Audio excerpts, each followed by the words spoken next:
Hello दोस्तों, Rigveda institute में आप सभी का स्वागत है। आज मैं इस वीडियो में आपको सहायक कुल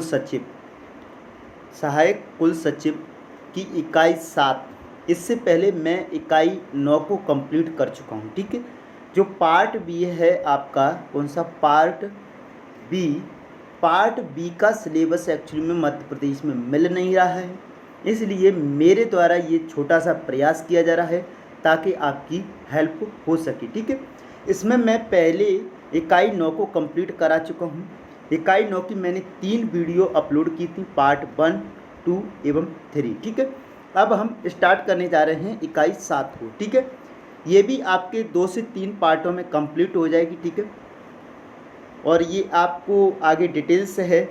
मेरी आपसे रिक्वेस्ट है, देखो ये मेरा नाम है भरत, ठीक है, और आगे ये मेरे यूट्यूब चैनल का नाम है ऋग्वेदा इंस्टीट्यूट। ठीक है, और आपसे मेरी रिक्वेस्ट है, इस चैनल को आप अधिक से अधिक शेयर करें और अपने दोस्तों से साथ ही क्या कराएं, सब्सक्राइब कराएं और उनसे बोलें कि ये चैनल असिस्टेंट रजिस्ट्रार के लिए केवल एकमात्र चैनल है जो कि वीडियो अपलोड कर रहा है। ठीक है, तो आप प्लीज़ शेयर चैनल एंड उनसे कहिए आपके इस चैनल को सब्सक्राइब करें। ठीक है, आगे चलती हैं।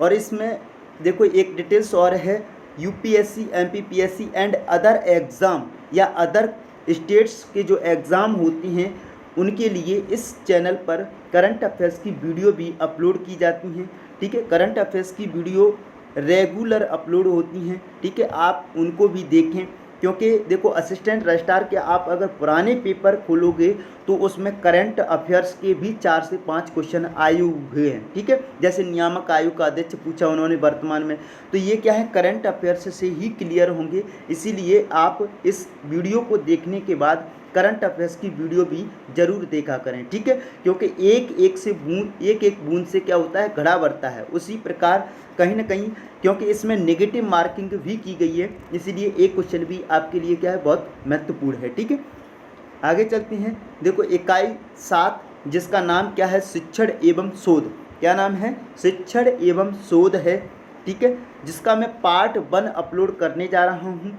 ठीक है, और टॉपिक क्या है इसमें, जिसमें से मैंने टॉपिक लिए हैं, अभी कौन से लिए हैं टॉपिक हैं आपको, शिक्षण को प्रभावित करने वाले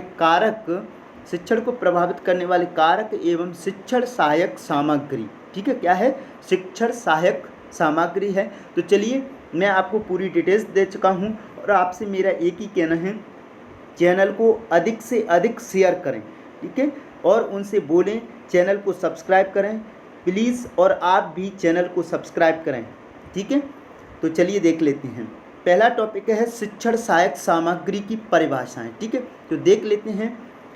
सहायक सामग्री वह सामग्री है जो कक्षा में या अन्य शिक्षण परिस्थितियों में लिखित या बोली गई पाठ्य, ठीक है, इसको थोड़ा सा छोटा कर लेते हैं। ठीक है, तो देखिएगा, सहायक सामग्री वह सामग्री है जो कक्षा में या अन्य शिक्षण परिस्थितियों में लिखित या बोली गई पाठ्य सामग्री को समझने में सहायता प्रदान करती है। ये किसने कहा है, डैंड के अनुसार है। ठीक है, बहुत महत्वपूर्ण है, डैंड के अनुसार। किसने कहा है, डैंड के अनुसार। ठीक है, डैंड के अनुसार है। ठीक है, क्या है, सहायक सामग्री वह सामग्री है जो कक्षा में या अन्य शिक्षण परिस्थितियों, जरूरी नहीं है कि आप कक्षा में ही पढ़ा रहे हो, क्या अन्य शिक्षण, कहीं पर भी आप शिक्षण परिस्थितियों में क्या कर सकते हो, लिखित या बोली गई, जैसे आपने कोई भी चीज़ बोली, अगर बच्चे को समझ में नहीं आ रही है तो आप क्या करोगे, किसी न किसी शिक्षण सामग्री का प्रयोग करोगे, तो उसको समझने में क्या करती है, सहायता प्रदान करती है शिक्षण सहायक सामग्री। जैसे कि अगर आप ज्योग्राफी पढ़ा रहे हो तो ग्लोब, मैप्स इत्यादि की सामग्री की क्या पड़ेगी, आपको आवश्यकता पड़ेगी। इसके अलावा इतिहास पढ़ा रहे हो तो इतिहास में आपको कुछ चीज़ें उनको दिखानी पड़ेंगी। ठीक है, उपकरण हैं, पाषाणकालीन उपकरण हैं, उनको दिखाएंगे तो ज़्यादा से ज़्यादा उनको क्या होगी, वो चीज़ समझ में आएगी। तो ये वाली बात किसने कही है, डैंड ने। एक बार साफ देख लेते हैं किसने कही है, डैंड के अनुसार ये परिभाषा है। ठीक है, अगली परिभाषा की ओर चलते हैं। कोई भी ऐसी सामग्री जिसके माध्यम से शिक्षण प्रक्रिया को उद्दीपित किया जा सके। ठीक है, ये बतानी किया जा सके अथवा श्रवणेन्द्रिय संवेदनाओं के द्वारा आगे बढ़ाया जा सके वह सहायक सामग्री कहलाती है। तो इसका आंसर क्या हो जाएगा? कार्टर ए गुड। क्या हो जाएगा? कार्टर ए गुड। ठीक है, दो ही परिभाषा मुझे इसकी बहुत ज़्यादा महत्वपूर्ण लगी थी, लेकिन एक्चुअली पुराने एग्जामों में आपकी परिभाषाएं नहीं पूछी गई हैं, इसलिए मैंने ज़्यादा इन पर ध्यान भी नहीं दिया है। ठीक है, आगे चलती हैं हम, ये कोई देख लेते हैं। उपरोक्त परिभाषाओं से स्पष्ट होता है कि शिक्षक सहायक सामग्री वे उपकरण तथा युक्तियाँ हैं जिनके प्रयोग से छात्रों और समूहों के मध्य प्रभावशाली ढंग से ज्ञान का संचार होता है। ध्यान दीजिए यहाँ पर, जैसे कि कोई एक व्यक्ति है, वो मैप्स के माध्यम से ज्योग्राफी पढ़ा रहा है और कोई व्यक्ति है केवल लिखाया जा रहा है, केवल लिखाया जा रहा है, तो वो वाली बात क्या हो गई? एक रटने वाली बात हो गई। लेकिन अगर आपको प्रभावशाली शिक्षण करना है तो आपको शिक्षण के साथ साथ में आपको शिक्षण सामग्री आपको हमेशा अपनी क्लास में लेके जाना जरूर चाहिए। ठीक है, उससे क्या होता है, देखो, एक तो आपको पसंद किया जाएगा।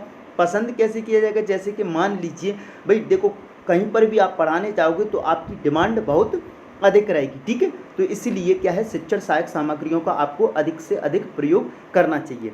अब आगे देख लेते हैं। शिक्षण सहायक सामग्री को परंपरागत रूप से 3 भागों में विभाजित किया गया। परंपरागत मतलब पहले से चले आ रहे आधार पर। ठीक है, आगे देख लेते हैं कौन कौन से आधार हैं? 3।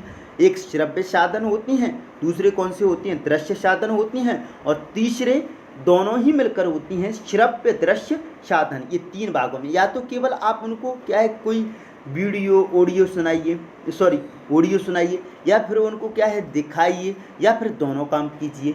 ठीक है, तो देख लेते हैं श्रव्य साधन में क्या क्या आएगा। श्रव्य साधन श्रेणी की सहायक सामग्री में उनको रखा जाता है जिसके द्वारा सुनकर ज्ञान प्राप्त किया जा सके। शिक्षण प्रक्रिया में श्रव्य साधन मुख्यतः 3 प्रकार के होता है, जैसे रेडियो, टैप रिकॉर्डर, ग्रामोफोन। कौन कौन से? Radio, tap recorder, gramophone. ये आपका इतना बहुत महत्वपूर्ण है एग्जाम की दृष्टि से, क्योंकि वो पूछ सकता है निम्नलिखित में से कौन सा श्रव्य साधन के अंतर्गत नहीं आता है। तब आपको याद होना चाहिए रेडियो आता है, टैप रिकॉर्डर आता है और ग्रामोफोन आता है। क्या आपका टेलीविज़न आता है? तो टेलीविज़न किसके अंतर्गत आएगा? श्रव्य एवं दृश्य दोनों के अंतर्गत आएगा, इसीलिए इसमें टेलीविज़न को शामिल नहीं किया जाएगा। ठीक है, आगे चलते हैं। आगे आपके दृश्य साधन। ठीक है, कौन से? दृश्य साधन। दृश्य साधन में देख लेते हैं। दृश्य साधन श्रेणी में ऐसी सामग्रियों को रखा जाता है जिनको देखकर ज्ञान प्राप्त होता है। शिक्षण प्रक्रिया में दृश्य साधन भी मुख्यतः 7 प्रकार के होती हैं। वो कितने थे? 3 प्रकार के। ये कितने होती हैं? 7 प्रकार की होती हैं। ठीक है, देख लेते हैं कौन कौन सी हैं। पहला प्रकार है रेखा चित्र एवं चार्ट। कौन सा? रेखा चित्र एवं चार्ट, यानी कि आप या तो कोई डायग्राम बनाइए या कोई चार्ट के माध्यम से समझाइए। ये क्या है? दृश्य सामग्री। मानचित्र, ग्लोब, जैसे कि अभी मैं ऊपर चर्चा भी कर रहा था ग्लोब की। ठीक है, तो मानचित्र एवं ग्लोब किस में आएंगे? आपकी दृश्य सामग्री में। प्रतिमान, यानी कि प्रतिमान का मतलब होता है यहाँ पर कोई भी ऐसी उपकरण जो उस जैसा हो, जिस चीज़ को आप समझाना चाह रहे हो ना, उसकी कॉपी हो, उसको क्या कहते हैं? प्रतिमान कहते हैं। उसके बाद है स्लाइड। आपके पास छोटी छोटी आपने क्या कर ली हो, उस चीज़ को दिखाने के लिए आपने स्लाइड तैयार कर ली हो। ठीक है, आपने कोई ग्राफ तैयार किया हो, दृश्य सामग्री के अंतर्गत ही क्या आता है? ग्राफ आता है। ठीक है, फ्लैश कार्ड आता है, पत्रिकाएँ आती हैं। ठीक है, तो ये सब क्या हैं? देख लेते हैं एक बार और।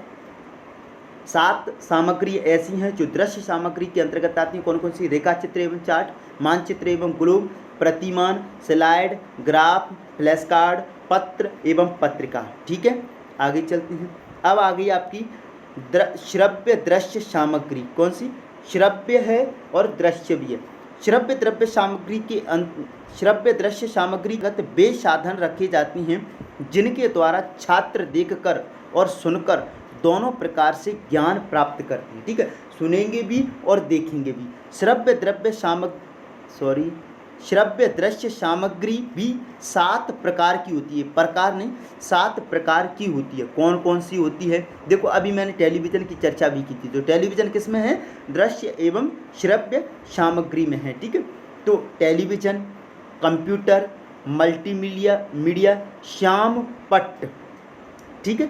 श्याम पट्ट किस में आता है? दृश्य एवं श्रव्य सामग्री में आता है। प्रदर्शन बोर्ड, चलचित्र अथवा सिनेमा, संवाद सामग्री, ठीक है, इसमें संवाद सामग्री। एक बार और देख लेते हैं, टेलीविज़न, कंप्यूटर, मल्टीमीडिया, श्याम पट्ट, प्रदर्शन बोर्ड, चलचित्र अथवा सिनेमा, संवाद सामग्री, ठीक है।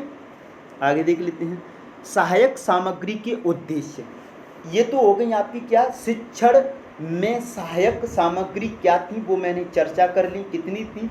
3 थी, श्रव्य, दृश्य, श्रव्य एवं दृश्य, ठीक है। श्रव्य कितने प्रकार की थी? 3 प्रकार की थी, ग्रामोफोन, टेप रिकॉर्ड और एक और कौन सी थी? रेडियो, ठीक है। और उसके बाद थी क्या आपकी, ये 7 प्रकार की थी। दृश्य, रेखा चित्र एवं चार्ट, मानचित्र एवं ग्लोब, प्रतिमान, स्लाइड, ग्राफ, फ्लैश कार्ड, पत्र, पत्रिका, ये क्या थी? आपकी 7 प्रकार की दृश्य सामग्री थी। अब इसके बाद क्या है? श्रव्य दृश्य सामग्री, ये भी कितने प्रकार की हैं? 7 प्रकार की। कौन कौन सी? टेलीविज़न, कंप्यूटर, मल्टीमीडिया, श्याम पट्ट, प्रदर्शन बोर्ड, चलचित्र अथवा सिनेमा, और 7 में यह है संवाद सामग्री, ठीक है। अब देखते हैं हम सहायक सामग्री के उद्देश्य, यानी कि इनका क्या उद्देश्य है, ठीक है, किस लिए प्रयोग किया जाता है। तो देखो, पहला, छात्रों में पाठ के प्रति रुचि जागृत करना। पहला उद्देश्य क्या होता है शिक्षण सहायक सामग्री का? पाठ के प्रति रुचि जागृत करना। देखो, किताब के अलावा आप उसे कुछ और नई नई चीज़ें अपने माध्यम से दिखाओगे, सुनाओगे, तो उसको क्या है, उस पाठ के प्रति क्या बढ़ेगी? रुचि बढ़ेगी, ठीक है। जैसे कि अगर मान लीजिए, अगर आपसे कह दिया जाए, आप मॉल में गए हो कहीं पर और मूवी देखने के लिए गए हो, तो आपसे कहा जाए कि भाई केवल ऑडियो दिखा देते हैं, वीडियो नहीं दिखा देते हैं, तो क्या होगा? आपको समझ में आएगी? नहीं समझ में आएगी वीडियो, क्योंकि मूवी का कोई पार्ट ही समझ में नहीं है। इसी प्रकार से अगर आप अच्छे से अच्छा शिक्षण करना चाहते हो तो साथ में शिक्षण सहायक सामग्री अवश्य आपके पास होना चाहिए, ठीक है। आगे अगला पॉइंट है, छात्रों में तथ्यात्मक सूचनाओं को रोचक ढंग से प्रस्तुत करना। क्या? छात्रों में तथ्यात्मक सूचनाओं को रोचक ढंग से प्रस्तुत करना, ठीक है। जैसे आपसे पूछा गया, क्या पूछा गया? जैसे अगर आपसे पूछ लिया जाए, क्या जीवाश्म क्या है, ठीक है, तो आप इसको उनको क्या है, जो किताब में लिखी गई डेफिनेशन है उसमें कुछ न कुछ ऐसा परिवर्तित कीजिए जिससे कि वो आपको क्या है, समझ में आ सके लोगों को, ठीक है। यानी कि जो छात्र होंगे उनको, तो अपने हिसाब से जो सूचना है कि आप अपने उनको किस प्रकार से दे सकें, यानी कि उसमें कोई इंटरेस्टिंग पॉइंट होना चाहिए, आपकी तरफ से जोड़ा गया होना चाहिए, तभी वो क्या होगी, सूचना एकदम रोचक बनेगी, ठीक है। आगे चलते हैं, शिक्षण कार्यों में सीखने की गति में सुधार करना, ठीक है। शिक्षण कार्यों में सीखने की गति में सुधार करना। लोग हैं ना, जो किस प्रकार सीखते हैं, किस प्रकार कार्य करते हैं, तो उनमें क्या करना, सुधार हो जाता है। क्या होता है? शिक्षण कार्यों में सीखने की गति में सुधार हो जाता है। पहले आप कोई भी चीज़ केवल पढ़ रहे थे, ठीक है, तो कम समझ में आ रही थी, लेकिन अब शिक्षण सहायक सामग्री के माध्यम से पढ़ रहे हैं, साथ साथ में उसको भी पढ़ रहे हैं, तो सीखने की जो गति होगी ना, वो तीव्र हो जाएगी, आपकी बढ़ जाएगी, ठीक है। तो सीखने की गति में भी क्या हो जाएगा, आपकी में सुधार हो जाएगा, ठीक है। अगला है, छात्रों को अधिक से अधिक क्रियाशील बनाना। आप ये नहीं कि केवल आप खुद गए, आपने खुद ही उस काम को किया, साथ साथ में आप छात्रों के साथ मिलकर स्वयं उनसे उस कार्य को करवाएं, ताकि वो अधिक से अधिक क्या बनेंगे, क्रियाशील बनेंगे, ठीक है। अगला पॉइंट है, छात्रों की अभिरुचियों पर आसानुकूल प्रभाव डालना, ठीक है, यानी कि उनकी रुचि कहाँ पर है, ठीक है, उस हिसाब से आपको क्या करना है, काम करना है, जिससे जैसी वो अपेक्षा करती हैं आपसे, उस पर क्या पड़ सके, प्रभाव पड़ सके, ठीक है।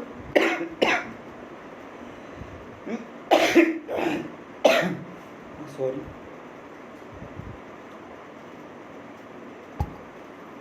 अगला पॉइंट है, तीव्र एवं मंद बुद्धि छात्रों को योग्यता अनुसार शिक्षा देना। ठीक है,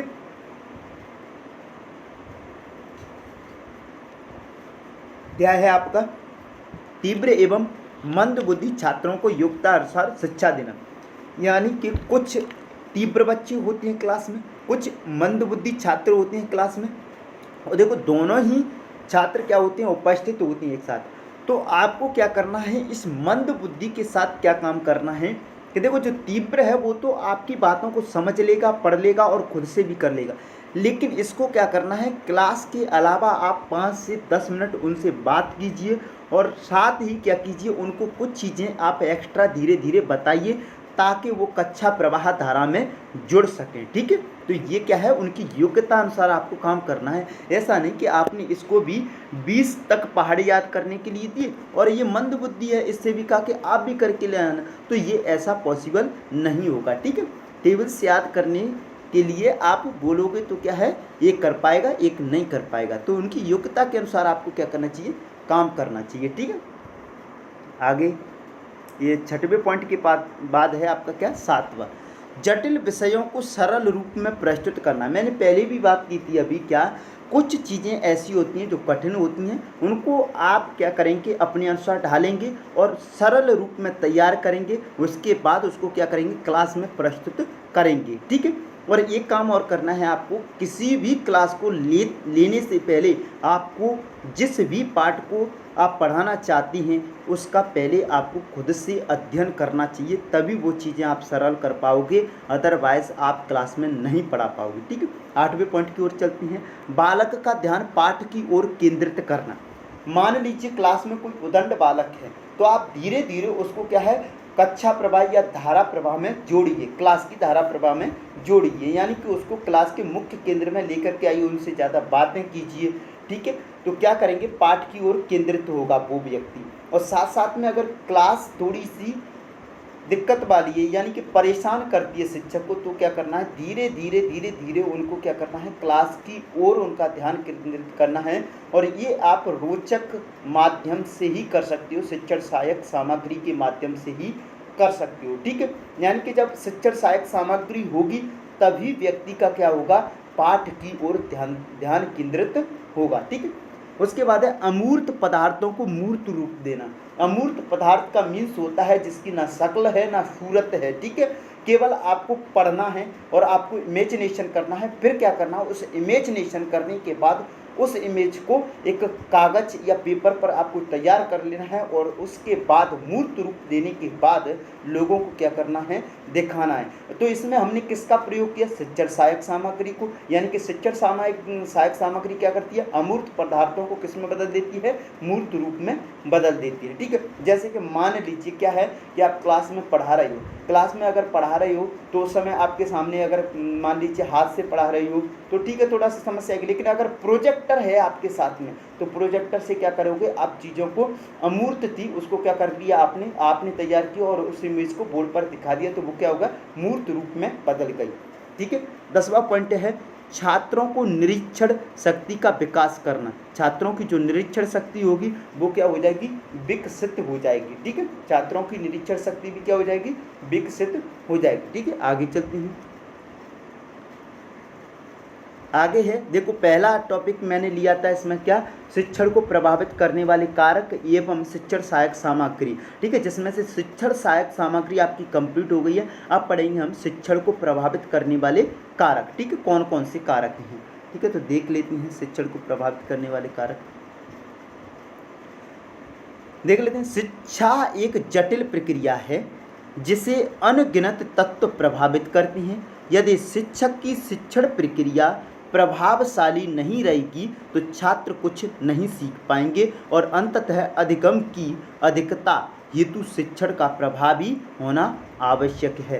कहने का मतलब ये कहा जा रहा है कि शिक्षा जो है ना, एक बहुत जटिल प्रक्रिया है जिसे अनगिनत तत्व प्रभावित करते हैं। यदि शिक्षक की शिक्षण प्रक्रिया, यानी कि जो शिक्षक है वो पढ़ा रहा है, अगर कुशल नहीं है पढ़ाने में तो प्रभावशाली शिक्षण नहीं हो पाएगा और ना ही छात्र क्लास में कुछ सीख पाएंगे। तो इसके लिए सबसे अधिक क्या आवश्यक है, शिक्षण का प्रभावशाली होना। तो इसके लिए आप प्रभावशाली कैसे बनोगे, उससे पहले आप जिस पाठ को पढ़ाना चाहती हो उसका स्वयं अध्ययन करें, और साथ ही आपको लगता है कि मुझे इसके साथ कोई शिक्षण सहायक सामग्री चाहिए तो वो भी आपको अपने साथ ले लेना है, तभी शिक्षण आपका क्या बनेगा, प्रभावशाली बनेगा। ठीक है, तो एक तरीके से हम क्या कह सकते हैं कि शिक्षक भी शिक्षण को क्या कर सकता है, प्रभावशाली करते हैं, यानी कि शिक्षण की जो पर्सनैलिटी है वो भी क्या करती है, शिक्षण को प्रभावित करती है। ठीक है, देख लेते हैं आगे।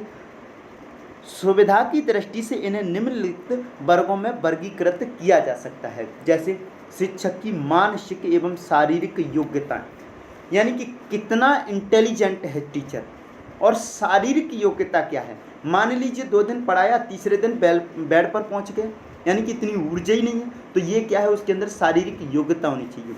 शिक्षक की मानसिक शक्ति का अच्छा स्तर होना चाहिए। अगर कोई छात्र आपसे कोई भी क्वेश्चन कर रहा है तो या उसको आप क्या है संतुष्ट कर सकें, इतना आपके पास क्या होना चाहिए, ज्ञान होना चाहिए, तभी आप एक कुशल शिक्षक कहलाओगे। ठीक है, आगे क्या है, अगला पॉइंट, शिक्षक की शिक्षण संबंधी कुशलताएं, किस माध्यम से आप क्लास में चीज़ों को रिप्रेजेंट कर रहे हो, ये भी क्या रखती है, आपके शिक्षक की एक क्वालिटी है। ठीक है, तभी शिक्षण क्या हो पाएगा, प्रभावशाली हो पाएगा, अदरवाइज बेकार हो जाएगा आपका। ठीक है, अगला है शिक्षक का शिक्षण विधियों पर एकाधिकार होना।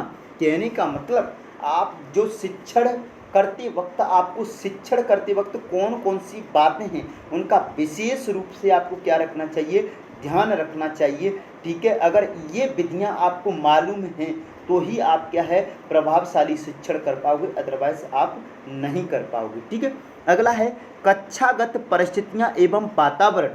ठीक है, मान लीजिए आपकी कक्षा है, गर्मियों के समय में भयंकर गर्मी पड़ रही है और आप लगे हो कि क्लास में फैन तक नहीं लगाया है, तो ये क्या है, वातावरण भी शिक्षक को क्या कर देगा, प्रभावित कर देगा, और साथ साथ में ही जो छात्र होंगे वो भी क्या होंगे, प्रभावित, क्योंकि उनका पढ़ाई की ओर ध्यान ही केंद्रित नहीं होगा। इसीलिए कक्षागत मतलब कक्षा की परिस्थितियां एवं वातावरण भी क्या रखता है, मायने रखता है। ठीक है, अगला है शिक्षक का व्यक्तित्व मतलब उसकी पर्सनैलिटी क्या है। पर्सनैलिटी इसलिए मायने रखती है कि आपका लुक कैसा है, आप चीज़ों को रिप्रेजेंट कैसे करती है, आप बोलते कैसे हो। ठीक है, आपका बैकग्राउंड क्या है, ये सारी चीज़ें आपको क्या है, मायने रखती हैं। बैकग्राउंड का मीन्स ये नहीं कह रहा मैं आपको कि नहीं पैसे वाला होना चाहिए और गरीब होना चाहिए, ये नहीं है मेरा मतलब ये है, बैकग्राउंड का मतलब आपकी शिक्षा किस प्रकार की है। ठीक, शिक्षा कितनी है आपको, और उस क्षेत्र से आप कितना जुड़े हुए हो, ये व्यक्तित्व है आपका। अगला है 6वां पॉइंट, शिक्षक की प्रेरणाएं एवं प्रतिबद्धता। कहने का मतलब ये है, आपने छात्रों से बोला कल हम इस टॉपिक का टेस्ट पेपर लेंगे, और आप गए क्लास में, बच्चों ने पूछा सर टेस्ट, आपने कहा कि मैं तो ध्यान ही भूल गया, या मैं नहीं बना पाया, या 4 दिन बाद लेंगे। ये क्या करता है, जो उनका कॉन्फिडेंस लेवल होता है वो आपके प्रति गिरता है, आपके प्रति नकारात्मक चीज़ों को बढ़ाता है। ठीक है, तो आपके अंदर एक क्या होनी चाहिए, कमिटमेंट होनी चाहिए कि नहीं, कल मुझे क्लास में टेस्ट पेपर कराना है, और एक टाइमिंग भी, मतलब अगर आप क्लास 10:05 पर स्टार्ट करते हो तो रेगुलर आपकी क्लास 10:05 पर ही स्टार्ट होना चाहिए। इससे जो छात्र होंगे वो आपके प्रति सकारात्मक रहेंगे। ठीक है, ध्यान रखना। आगे चलते हैं, उपयुक्त सभी कारकों को और अधिक संगठित करके निम्नलिखित रूप में प्रस्तुत किया गया है, यानी कि और भी कारक होती हैं इनके अलावा जो निम्नलिखित पॉइंटों के माध्यम से पढ़े जाएंगे। जैसे पहला कारक है स्वीय कारक, यानी कि पर्सनल फैक्टर। पर्सनल फैक्टर का मीन्स खुद जो स्वयं टीचर है उसकी विशेषताएं। दूसरा है बौद्धिक कारक, यानी कि इंटेलेक्चुअल फैक्टर्स, वो सामने वाला कैसा है, कितना ज्ञान का धनवान व्यक्ति है। ठीक है, अगला है मनोवैज्ञानिक कारक, यानी कि साइकोलॉजिकल फैक्टर्स। ठीक है, ये फैक्टर्स की स्पेलिंग गलत है, आपकी ऊपर की दोनों सही है। ठीक है, अब देख लेते हैं, सबसे पहला है पर्सनल फैक्टर्स। पर्सनल फैक्टर्स में क्या है, पारिवारिक परिस्थितियाँ, और ये आप मुझसे बेहतर जानते होंगे पारिवारिक परिस्थितियों को। ठीक है, लेकिन फिर भी हम चर्चा कर लेते हैं। पारिवारिक परिस्थितियों के अंतर्गत भी बहुत सी बातें आ सकती हैं, जैसे घर के आर्थिक हालात, क्या घर के आर्थिक हालात, पति पत्नी संबंध, ठीक है, बच्चों के प्रति दायित्व। मान लीजिए आपने कहा कि कल बेटे हम आपको क्लास आपके साथ हम जाएंगे, या क्लास में जो मीटिंग होने वाली है उसमें हम उपस्थित होंगे, आप नहीं होते हो, तो ये क्या है, आपका बच्चों के प्रति दायित्व तो अच्छे से नहीं निभा रहे हो, जिससे बच्चे में क्या जाएगी, आपके प्रति निगेटिविटी जाएगी। ठीक है। परिवार के सदस्यों के साथ संबंध, यानी कि परिवार के जो सदस्य हैं वो आपको क्या है, परिवार के सभी सदस्यों से आपका एक घनिष्ठतापूर्ण क्या होना चाहिए, संबंध होना चाहिए, तभी जाकर के आपकी क्या होगी, जो शिक्षा है ना वो प्रोग्रेस कर पाएगी। ठीक है। क्योंकि अपने आप में जो बच्चा या जो छात्र रहती है ना वो कभी प्रोग्रेस नहीं कर पाती, इसीलिए जितना हो सके उसे परिवार के लोगों के साथ साथ और इसके अलावा बाहर के लोगों के साथ साथ अधिक से अधिक क्या बनाना चाहिए, संबंध बनाना चाहिए, बातें करना चाहिए, क्योंकि उससे उसका जो ज्ञान शब्दकोश होगा वो बढ़ेगा और साथ साथ में जो उसके अंदर हेजिटेशन होता है वो भी निकलता है। ठीक है। आगे चलते हैं। आगे है इस प्रकार विद्यालयीन परिस्थितियों के अंतर्गत, ये हो गया पारिवारिक परिस्थिति, ये अब आएंगी विद्यालयीन परिस्थितियाँ। शिक्षक के छात्रों के साथ संबंध कैसे हैं। ठीक है। मान लीजिए शिक्षक आता है क्लास में, बच्चे आपको परेशान करने लग जाते हैं, तो ये क्या है, कहीं ना कहीं आपके संबंध अगर गलत होंगे, बेकार होंगे क्लास के छात्रों के साथ, तो वो आपको हर कंडीशन में परेशान ही करेंगे। इसीलिए आपको ध्यान रखना है कि क्लास के छात्रों के साथ आपको मनमोहक सौंदर्य संबंध होना चाहिए। ठीक है आपकी। अगला है शिक्षक की अपने सह शिक्षकों के साथ संबंध। ठीक है। यानी कि जो भी शिक्षक साथ में पढ़ा रहे हैं उसे उनके साथ भी क्या है, बातचीत बैठक करनी चाहिए, जिससे क्या है आपको जो टीचर्स की क्वालिटियाँ क्या होती हैं वो एक दूसरे के प्रति एक्सचेंज होती हैं। ठीक है। शिक्षक के प्रधानाचार्य या प्रशासन के साथ संबंध कैसे हैं, यानी कि अपने से ऊपर के लोगों के साथ उस शिक्षक के संबंध कैसे हैं। ठीक है। क्योंकि अगर प्रधानाचार्य है उसने आप पर चिल्लाया तो आप किस पर चिल्लाओगे, छात्रों पर, और छात्र पर अगर आप डांटोगे उनको तो वो आपके प्रति क्या रखेंगे, निगेटिव थॉट रखेंगे। इसीलिए ये चीज़ आपको ध्यान में रखना चाहिए। ठीक है। अगला है, आगे चलते हैं। इन सभी बातों का शिक्षक के मन पर अनुकूल या प्रतिकूल प्रभाव पड़ता है। जो बातें शिक्षक के मन को अनुकूल रूप से प्रभावित करती हैं वे शिक्षण को प्रभावी बनाती हैं, और जो बातें उसके मन को प्रतिकूल रूप से प्रभावित करती हैं वे शिक्षण को अप्रभावी बनाती हैं। ठीक है। जो अनुकूल होंगी तो शिक्षण अच्छा होगा, प्रतिकूल होगा तो शिक्षण अप्रभावी होगा। ठीक है। ये विद्यालयीन परिस्थितियों में और भी चीज़ें देख लेते हैं। विद्यालयीन परिस्थितियों के अंतर्गत भी शिक्षकों के अपने अन्य साथियों, शाला प्रधान, प्रशासक आदि के साथ संबंध यदि ठीक है तो वे शिक्षण को अनुकूल रूप से प्रभावित करते हैं, किंतु यदि ठीक नहीं है तो वे उसके शिक्षण पर प्रतिकूल प्रभाव डालते हैं। यानी कि आपको कोशिश करना चाहिए कि आपके ऊपर जितने भी अधिकारी, कर्मचारी या आपके टीचर्स हैं, जितने भी बड़े हैं, ठीक है, उनके साथ आपके क्या है, सम्मान या जो संबंध हैं वो बहुत अच्छे होने चाहिए। ठीक है। अगले हैं बौद्धिक कारक यानी इंटेलेक्चुअल फैक्टर्स। ये मैं कहूँ तो मेरी दृष्टि में ये एक बहुत महत्वपूर्ण कारक है, क्योंकि क्लास के अंदर आप तभी टिक पाओगे या बच्चों को आप अपनी ग्रिप में तभी कर पाओगे जब आप उनसे बेहतर नॉलेजफुल होगे अपनी शिक्षण सब्जेक्ट वाले। जैसे आप कोई सब्जेक्ट पढ़ा रहे हो तो उसमें आप बहुत ज़्यादा मतलब उसके विषय विधिवेत्ता होंगे, ठीक है, विषय विशेषज्ञ होंगे उसके, ठीक है, तब जाकर के आप क्लास में शिक्षण कर पाओगे। तो देख लेते हैं, बुद्धि एक ऐसा अमूर्त तत्व है। अमूर्त तत्व ये क्योंकि बुद्धि क्या आपको दिखती है, क्या बुद्धि को आप छू सकते हो? नहीं। तो ठीक है, ये एक प्रकार का संवेग होता है। संवेग सभी कैसे होते हैं? अमूर्त होते हैं। ठीक है, जो जितना किसी भी प्रकार के रचनात्मक कौशल के लिए महत्वपूर्ण है। यानी कि रचना का मीन्स कोई भी चीज़ है वो माइंड में अगर बनती है, कोई भी नई चीज़ बनती है, वो कहाँ से आती है? बुद्धि से आती है। ठीक है, तो रचनात्मक कौशल के लिए महत्वपूर्ण है। उतना ही शिक्षण के लिए भी, क्योंकि शिक्षण सर्वाधिक प्रभावी तभी हो सकता है जब शिक्षक स्वयं को कक्षा की परिस्थितियों के अनुरूप ढाल सके, और यह कार्य उस समय तक संभव नहीं जब तक कि शिक्षक का बौद्धिक स्तर उच्च न हो। ठीक है, तो ये चीज़ आपको बहुत विशेष याद रखनी है भाई। पता चले आपको ज्ञान नहीं है और आप क्लास के अंदर चले गए तो बच्चे आपको उल्टा पढ़ा देंगे, ठीक है। इसीलिए बच्चों से पढ़ने की अपेक्षा आप उनको पढ़ाने के लिए अपना ज्ञान लेवल को उच्च कीजिए, ठीक है। अधिक नहीं है, नहीं तो उच्च न हो या अधिक नहीं है तो प्रत्येक कक्षा में कुछ छात्र तो ऐसे मिल ही जाते हैं जो बौद्धिक दृष्टि से कहीं अधिक प्रखर होती हैं। मैं अभी बात ही कर रहा था, ठीक है, कि अगर कुछ छात्र क्या होंगे क्लास में बहुत ज़्यादा इंटेलिजेंट होंगे जो आपको किसी न किसी रूप में क्या करेंगे, परेशान करेंगे। इन छात्रों की जिज्ञासाओं को भी वही शिक्षक शांत कर पाता है जो स्वयं भी बौद्धिक दृष्टि से प्रखर हो। देखो अभी जितनी भी मैं बातें आपसे कर रहा था वो सभी इस टॉपिक में शामिल की गई हैं, ठीक है। इसीलिए ये वाला जो कारक है वो बहुत महत्वपूर्ण कारक है, ठीक है, इंटेलेक्चुअल फैक्टर्स। आगे चलते हैं।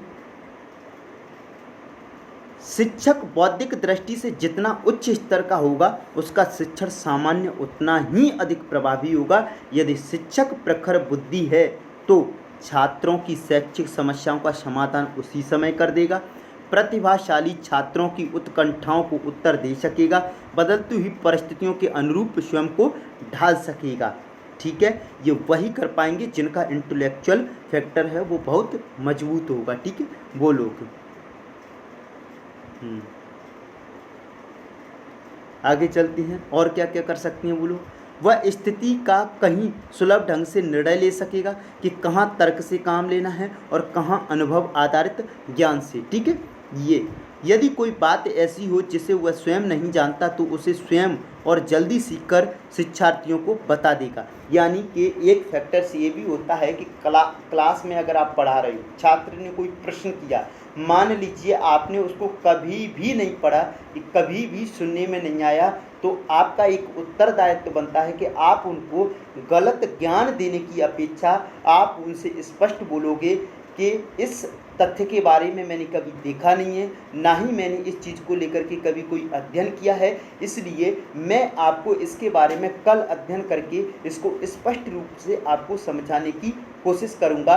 तो इससे आपको टीचर जो होगा ना, जो बच्चे होंगे वो आपके प्रति निगेटिव थॉट कहीं जो 100% लेते थे वो ना लेकर के केवल मात्र 5 से 10% लेकर के ही आपको समझेंगे। और अगर आप उनको क्या करोगे, समझा सकते हो, तो वो आपको बिल्कुल समझ जाएंगे कि ठीक है, हाँ हमको कम से कम समझाया टीचर ने, ठीक है। अगर आप दूसरे दिन नहीं समझा पाती हो उनको तो आपके लिए समस्या खड़ी होने वाली है, ठीक है।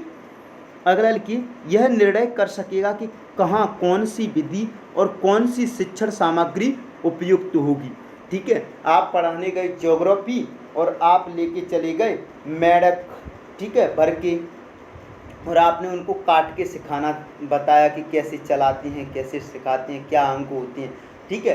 तो ये क्या है, गलत प्रभाव देगी, ठीक है। अगला है, किसी पाठ की गहराई में वही शिक्षक जा सकेगा जो बौद्धिक दृष्टि से प्रखर हो, ठीक है। हमेशा कुछ टीचर्स क्या होती हैं, ज्ञान से बचने के लिए या कुछ ऐसी चीज़ें जो खुद को समझ में नहीं आ रही हैं वो छात्रों को भी नहीं बता पाएंगे, तो वो क्या होती है, एक तरीके से कामचोर होते हैं, यानी कि समझना ही नहीं चाहते हैं। ये एक तरीके से जो छात्र होते हैं उनके जीवन के साथ खिलवाड़ करना हो गया। इसीलिए जो शिक्षण होता है वो आपको सोच समझ कर के ही करना चाहिए, ठीक है। अगला है, शिक्षक के बौद्धिक कारक को शिक्षण के नियोजन के रूप में व्यक्त किया जा सकता है। शिक्षक इसके अंतर्गत 3 क्रियाओं को पूर्ण करता है, ठीक है। बौद्धिक कारक में 3 क्रियाएं शामिल होती हैं, कौन कौन सी हैं वो ये आप समझिए, सीधा फैक्ट यही है। बौद्धिक कारक के अंतर्गत क्या क्या कार्य आते हैं, तो सबसे पहला है कार्य का विश्लेषण। कहने का मतलब अगर आप क्लास में कोई चीज़ पढ़ाने जा रहे हो तो सबसे पहले उसका आप क्या कर लीजिए, एनालिसिस कर दीजिए, ठीक है। जो भी टास्क आपके सामने आया है, मैं ये मानता हूँ दुनिया में कोई भी चीज़ असंभव नहीं है अगर आप उसको संभव बनाने की कोशिश करें तो, अदरवाइज़ वो आपके लिए असंभव ही है, ठीक है। शिक्षक को अपने कार्य की वास्तविक प्रकृति के बारे में समुचित ज्ञान होने के लिए कार्य के विश्लेषण की योग्यता होनी चाहिए, यानी कि उसको इतना योग्य होना चाहिए कि जिसको वो टास्क दिया गया है उस टास्क को कंप्लीट कर सके। कार्य विश्लेषण की निम्नलिखित विशेषताएं शिक्षक को प्रभावित करती हैं। छात्रों को सीखने संबंधी क्रियाएं, अगर आपको कोई कार्य दिया गया है कि कल आपको क्लास में ये चीज़ सिखानी, आप नहीं सिखा पाए, तो ये क्या है, उनके सीखने को प्रभावित करें। छात्रों से सीखने संबंधित प्रत्याशित व्यवहार, छात्र अधिगम संबंधित परिस्थितियों का ज्ञान, अपेक्षित निष्पत्ति के लिए मानदंड का निर्धारण, ठीक है, ये सब क्या है, आपको सीखना चाहिए चीज़ें। अगला है शिक्षण उद्देश्यों की पहचान करना। शिक्षक द्वारा शिक्षण के लिए उद्देश्यों की पहचान के बिना अपने गंतव्य तक नहीं पहुंच सकता है। यानी कि जब तक उसको यही नहीं पता कि मैं ज्योग्राफी पढ़ा रहा हूँ या मैं इतिहास पढ़ा रहा हूँ या मैं भूगोल बायोलॉजी पढ़ा रहा हूँ, क्यों पढ़ा रहा हूँ, किस लिए पढ़ा रहा हूँ, क्या फ़ायदा है इसका, और क्या चीज़ पढ़ानी चाहिए क्या नहीं पढ़ानी चाहिए, जब तब उसको यही नहीं मालूम है तो वो अंत तक नहीं पहुंच पाएगा। यानी कि जिस चीज़ को वो प्राप्त करना चाहता है उसको प्राप्त नहीं कर पाएगा। अतः शिक्षण उद्देश्यों की पहचान के द्वारा शिक्षक का मार्ग प्रशस्त हो जाता है। शिक्षण उद्देश्यों की आवश्यकता पुस्तक के निर्माण से प्रारंभ होती है और छात्रों के मूल्यांकन तक क्या रहती है, जारी। एक बार और देख लें, शिक्षण उद्देश्यों की आवश्यकता पुस्तक के निर्माण से प्रारंभ होती है और छात्रों के मूल्यांकन तक जारी रहती है। ठीक है, आगे चलते हैं। अधिगम उद्देश्यों को व्यावहारिक रूप में लिखना, यानी कि writing of learning of objectives in behaviour. ठीक है,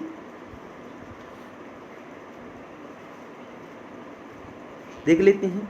शिक्षक द्वारा अपने शिक्षण कार्य को अपेक्षाकृत वस्तुनिष्ठ एवं वैज्ञानिक बनाने के लिए अधिगम उद्देश्यों को व्यावहारिक रूप से लिखने की आवश्यकता होती है।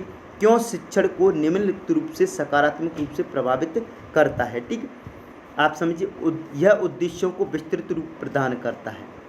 ठीक है, यह परीक्षण प्रश्नों के चयन में सुगमता प्रदान करता है। ठीक है, आगे लिखिए। यह शिक्षण अधिगम को संतुलित बनाता है। यह शिक्षण की सभी प्रश्नों के वस्तुनिष्ठ मूल्यांकन में सहयोगी होता है। यह शिक्षण युक्तियों, व्यूह, संरचना तथा दृश्य श्रव्य सामग्री के निर्माण में सहायक होता है। ठीक है, आपको अगर यदि उद्देश्य मालूम है कि इनका क्या उद्देश्य है, तो ये आपको उद्देश्य मालूम होंगे तो इन सारी चीज़ों को आप कर पाएंगे। ठीक है, मनोवैज्ञानिक कारक देख लेते हैं, जो कि लास्ट है मेरी शायद।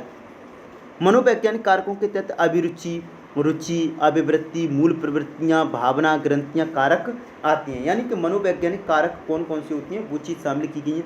यानी कि उसकी अभिक्षमता का मतलब उसकी एबिलिटी कितनी है, खुद के अंदर कितनी एबिलिटी है कि वो उस चीज़ को समझ पाने में समर्थ है कि नहीं है। रुचि, उसकी किस चीज़ के प्रति रुचि है। अभिवृत्ति मतलब उसकी स्वयं की इच्छा क्या है। मूल प्रवृत्तियाँ, यानी कि बचपन से वो कैसा है, उसकी कैसी विशेषताएँ हैं, कैसी उसकी क्या कहती हैं, मतलब कह सकते हैं विशेषताएं, स्वयं की आदतें कैसी हैं, आदतें कैसी हैं, उनको कहते हैं मूल प्रवृत्तियाँ। भावना, ग्रंथियाँ, कारक आदि आती हैं। ठीक है, भावना यानी कि उसकी कैसा जो भावना होती है वो कैसी है उसकी, ठीक है, सोचने समझने की क्षमता। ठीक है, ग्रंथियाँ, कारक यानी कि उसकी शारीरिक बनावट। ठीक है, अब क्षमता में देख लेते हैं। शिक्षक की बहुत तकलीफ हो सकती है जो उसे किसी कार्य के प्रति उन्मुख करती है। इसी आधार पर कोई इंजीनियरिंग के कार्य की पसंद करता है तो कोई डॉक्टरी करना, कोई कई समाज सेवा करना पसंद करता है तो कोई अध्यापन। यहाँ पर एक बात द्रष्टव्य है कि यदि कोई शिक्षक किसी भौतिक प्रलोभन के कारण किसी भी व्यवसाय या कार्य को पसंद करता है। ठीक है, एक बार थोड़ा सा और देख लेते हैं। क्या? यदि कोई शिक्षक किसी भौतिक प्रलोभन के कारण किसी व्यवसाय या कार्य को पसंद करता है, ठीक है, तो वह उसकी अभिक्षमता ना कहलाकर अभिवृत्ति कहलाती है। यानी कि ये उसकी चाह थी कि मैं गाड़ी में घूमूं, ऐसा करूं, इससे मुझे ये यहाँ से पैसा मिलेगा, लेकिन उसकी रुचि कहीं और है, लेकिन फिर भी वो किसी और फील्ड में जा रहा है। तो पहली बात तो वो कुशलता से उस काम को नहीं कर पाएगा, और साथ ही साथ वो उसकी अभिक्षमता नहीं है, क्योंकि क्वालिटी तो उसकी डांसिंग में, लेकिन वो क्या कर रहा है, सिंगिंग। लेकिन क्यों कर रहा है? क्योंकि सिंगिंग में पैसा ज़्यादा है, डांसिंग में कम है। तो ये इसकी क्या है, अभिवृत्ति है, ऐसी चाह है पैसे की। ठीक है, ना कि उसकी अभिक्षमता। शिक्षक का झुकाव मन से अध्यापन की ओर नहीं होगा। वह अच्छा शिक्षक बन सके यह कम ही संभव है। इससे दूसरी ओर जिस शिक्षक का झुकाव मन से अध्यापन की ओर है, वह यदि अच्छा यदि अच्छा शिक्षक नहीं है तो प्रयास करने पर अच्छा शिक्षक बन सकता है। मान लीजिए कोई शिक्षक है लेकिन वो अच्छा नहीं है, लेकिन लगातार वो मेहनत करते जा रहा है, लगातार मेहनत करते जा रहा है। जैसे अगर आप असिस्टेंट रजिस्ट्रार बनना चाहते हैं तो लगातार मेहनत करते रहिए, मेहनत करते रहिए, मेहनत करते रहिए। और मैं आपको भरोसा दिलाता हूँ कि मैं भी आपको लगातार ये वीडियो उपलब्ध करवाता रहूँगा, ठीक है। और प्लीज़ आप लोगों से एक और मेरा कहना है कि आप लोग अगर वीडियो समझ में आए और अगर आपको ज़रूरत है तो प्लीज़ सब्सक्राइब करें, क्योंकि तभी मुझे लगेगा कि हाँ आप लोग पढ़ रहे हो। और सब्सक्राइब करने से और चैनल पर कमेंट करने से मुझे लगता है कि हाँ वाकई में आप इसके प्रति सकारात्मक हो इस पोस्ट को लेकर के, और आप वाकई में ही असिस्टेंट रजिस्ट्रार बनना चाहती हो, ठीक है। तो आप कमेंट ज़रूर किया करें, ठीक है। जो भी कमी लगे वो आप मुझे बताएं, ठीक है, जिससे कि मैं उनमें सुधार करने की कोशिश करूँगा, ठीक है। आगे चलते हैं। रुचि की बात हुई गई, ठीक है। आप रुचि को पढ़ सकते हो, देख सकते हो रुचि को, इसको आराम से मैंने टाइम भी दिया है आपको। देखो, रुचि एक ऐसा तत्व है जो किसी भी बात को सीखने और किसी भी काम को करने की पूर्व आवश्यकता है। शिक्षक कितना ही बुद्धिमान और अक्षमता वाला क्यों ना हो, ये से यदि किसी छात्र की यदि पढ़ाने में रुचि नहीं है या स्वयं शिक्षक की पढ़ाने में रुचि नहीं है तो वह कक्षा में शारीरिक रूप से चला भले ही जाए लेकिन पढ़ा नहीं पाएगा। अभिवृत्ति रुचिका का ही प्रगाढ़ रूप है। जिस कार्य में हमारी रुचि होती है उसमें रुचि लेते लेते वह हमारी अभिवृत्ति बन जाती है। धीरे धीरे हम क्या है किसी कार्य को करते हैं और रुचि बढ़ती जाती है, और रुचि जब एक चरम स्तर तक पहुंच जाती है तो वो हमारी क्या बन जाती है, अभिवृत्ति बन जाती है, यानी आदत बन जाती है। मानव मन की वह दशा जो अध्यापन की ओर उन्मुख या विमुख करें वही उसकी अभिवृत्ति है, ठीक है। अध्यापन की ओर उन्मुख करते वही क्या है, संवेग।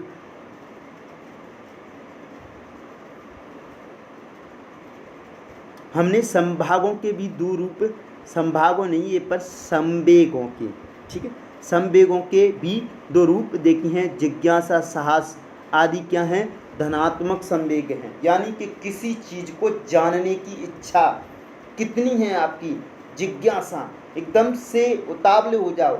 जैसे कहती हैं ना कि जब हम किसी से लव करती हैं तो चारों ओर से जब हम उसको सच्चे मन से चाहने लग जाती हैं तो कहते हैं ना कि फिर पूरी कायनात उसको उससे मिलाने लग जाती है। उसी प्रकार आप असिस्टेंट रजिस्ट्रार को अपना लव समझिए तो आपको पूरी कायनात भी क्या होगी, उसे आपको प्राप्त कराने में क्या होगी, सहायक हो जाएगी, ठीक है। साहस आदि क्या होती हैं, ये संवेग होती हैं धनात्मक, लेकिन घृणा, भय आदि ऋणात्मक संवेग हैं। ध्यान रखना, किसी से घृणा करना ये भी बहुत बेकार है। भयभीत रहना ये ऋणात्मक संवेग है। धनात्मक संवेगों की कार्य करने वाले के मन में रचनात्मक होती है और ऋणात्मक संवेगों की प्रतिक्रिया ध्वंसात्मक या विध्वंसात्मक होती है। संवेग चाहे वे धनात्मक हों या ऋणात्मक, शिक्षक के मन को भी इसी रूप में प्रभावित करते हैं, ठीक है। आगे देख लेते हैं भावना और ग्रंथियां दोनों साथ में। भावना ग्रंथियां एक ही है, ये भावना ग्रंथियां भी शिक्षण को प्रतिकूल रूप से ही प्रभावित करती हैं। जब कोई अच्छा शिक्षक स्वयं को सर्वश्रेष्ठ समझने लगता है, आई एम द गॉड, मतलब उस चीज़ का स्वयं को भगवान समझने लग जाता है तो उसमें जागृत हो जाता है। के पनपने पर उसका अध्ययन टूट जाता है। यानी कि जब अध्यापन करते हैं लोग बाग आपकी तारीफ करते हैं तो क्या है, आप लोगों में भाव आ जाता है, ठीक है। और ये भाव एक आपको शिक्षण में ही परेशान नहीं करता है, हर जगह आपको परेशान करके या आपके संबंधों को खराब करके रख देता है। चाहे समाज हो, चाहे परिवार हो, चाहे कोई भी रिलेशनशिप हो, आपको उसको बिगाड़ देता है। इसलिए अहंकार को तो आप बिल्कुल हमेशा दूर साइड में रख कर के चलिए, ठीक है। अध्ययन टूटने पर अध्यापन भी धीरे धीरे वह कुशलता कम होने लगती है जो उसने पहले अर्जित की थी। यही हाल हीन भावना की है। हीन भावना की है। जब कोई शिक्षक स्वयं को अन्य शिक्षकों की तुलना में हीन समझने लगता है तो उसकी अध्यापन कुशलता में धीरे धीरे कमी आने लगती है। यानी कि छात्र भी यही होना चाहिए कि भाई वो उसके तो 100 नंबर आ रहे हैं, मेरे कब आएंगे 100 नंबर टेस्ट पेपर में।